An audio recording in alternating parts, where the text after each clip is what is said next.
বাংলাদেশের কোনো ব্যাটসম্যান ৩৫ বলে টি-20 সেঞ্চুরি করবে, চিন্তা করেছেন আপনি?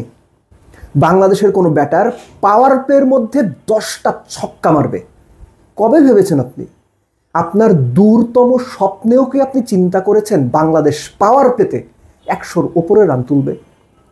3টা ঘটনা একই দিনে একই ম্যাচে ঘটিয়েছেন হাবিবুর রহমান সোহান নামের এক তরুণ।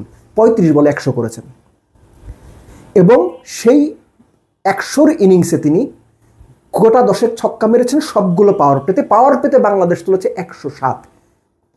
এই যে রাইজিং স্টার্স এশিয়া কাপ টুর্নামেন্টটা প্রথম ম্যাচে বাংলাদেশ হংকং চায়নার বিপক্ষে জিতেছে 167 চেস করে 8 উইকেটে এবং 9 ওভার বাকি থাকতে courtesy goes to Habibur Rahman Sohan. Brilliant, outstanding, mesmerising. এর সঙ্গে আপনি যোগ করে নিন আকবর আলী 4 নম্বরে নেমে 13 বলে 41 করছে এবং কিঞ্চিত শাহ নামে এক বোলারের বলে 5টা ছক্কা মারছে সে। এই যে বাংলাদেশের টি-20 সেটআপে নতুন যে প্লেয়াররা আসার সম্ভাবনা তৈরি হয়েছে বা যারা পাইপলাইনে আছে, আকবরের কথা তো অনেকদিন ধরে আলোচনা হচ্ছে, সেখানে আকবরের পাশাপাশি হাবিবুর রহমান সোহান যে ইনিংসটা খেললেন, বিশ্বাস করেন এরকম ইনিংস বাংলাদেশের ব্যাটাররা খেলবেন এগুলো আমরা শুধু স্বপ্নেই দেখি, কিন্তু এটা এখন বাস্তব। একটা সময়ে তো হাবিবুর রহমান সোহানের রান ছিল 24 বলে 88। তিনি যদি 25-26 এই 2 বলে দুটো ছক্কা মারতে পারতেন, 26 বলে তিনি 100 করতেন, যেটা হতো দ্রুততম টি-20 সেঞ্চুরির অফিসিয়াল রেকর্ড। সেটা বাংলাদেশের রেকর্ড হতো, সোহানের রেকর্ড হতো।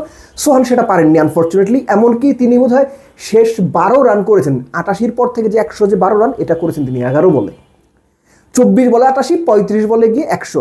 লাস্টে তিনি খুব বেশি স্ট্রাইকও পেননি, তিনি রয়েস হয়ে খেলেছেন। বাট দেন এগেইন এই যে সোহানের ইনিংসটা না, এইটা আসলে ভাই আপনি যদি দেখে থাকেন আপনার অনেক দিন মনে থাকবে। এখন হংকং বলে কিন্তু ভাই প্লিজ খেলা করেন না, হংকং টি-20 ভালোই খেলে।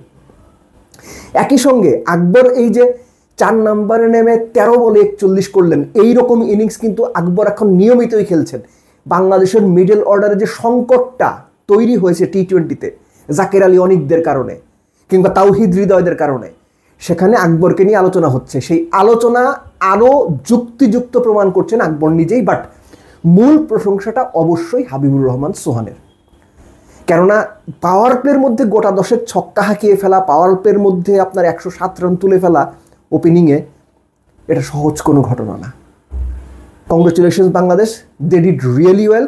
বোলিংয়ের দিকটা যদি বলি, হংকং 167 করেছিল এবং এই 167-র 65 রান হংকং করেছিল প্রথম 10 ওভারে। পরের 10 ওভারে তারা 102 রান তুলেছে। আবু হায়দার রানির শেষ ওভারে কত 25 দিলেন। সো তারপরেও বলবো ব্যাটিং ওয়াইজ বাংলাদেশ হংকংকে জাস্ট উড়িয়ে দিয়েছে। Habibur Rahman Sohan, congratulations to you, very well done young man. মনে করিয়ে দিই, কিছুদিন আগে যে বাংলাদেশ টিমটা আপনার 6 সাইড খেললো, সেখানেও তিনি 13 বলে বোধহয় একটা 50 করেছিলেন, 53 বা 54। তারও আগে যে টি-20 এনসিএলটা হলো, সেখানেও তার 3-4টা বেশ ভালো ইনিংস ছিল, কার্যকরী ইনিংস ছিল, বেটার স্ট্রাইক রেট ইনিংস ছিল। সো হাবিবুর রহমানের এই রেকর্ড ব্রেকিং ইনিংসটা, 35 বলে সেঞ্চুরির ইনিংসটা এখন বাংলাদেশের দ্রুততম টি-20 সেঞ্চুরির রেকর্ড।